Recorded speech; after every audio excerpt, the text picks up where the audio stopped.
24 તારીખે મહાશિવરાત્રિના સંદર્ભે વિશ્વામિત્રી સેવા સમિતિવાળાએ આ વખતે શિવ જીવ સાધના આવો કોન્સેપ્ટ લઈને અમે ચાલી રહ્યા છે. એટલે એના સંદર્ભે હમણાં સફાઈ કરી છે. પેન્ટનું કામ ચાલે છે. કાલે સન્ડે છે. વડોદરાના અલગ અલગ લોકો આવીને એ ગાડી પેન્ટિંગ કરશે દર વર્ષની જેમ. અને વિશ્વામિત્રી અને એમાં પડતા જીવો જેટલા છે એના પાણી પર નભતા અને એના અંદર એના ખોડામાં રમતા જળચર જીવો જેની સામે અત્યારે કોર્પોરેશન એવા ઓર્ડર લઈને આવ્યું છે ને મગર ને કાચબા રિમૂવ કરવાના છે. વિશ્વામિત્રી સફાઈના બહાને વિશ્વામિત્રીના ખરા અર્થના સફાઈ સેવકોનો સફાયો કરી રહ્યા છે.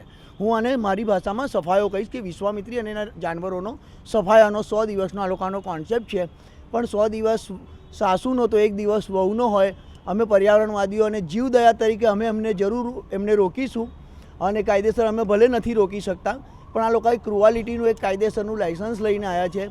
અને હવે આ શિવરાત્રિ પછી આ જીવોની ઉપર જે સંકટ આવવાનું છે એને અનુસરીને અમે શિવજીવ સાધના વડોદરાવાસીઓ એનિમલ લવરવાળા બધા એ પ્રોગ્રામ કરવાના છે.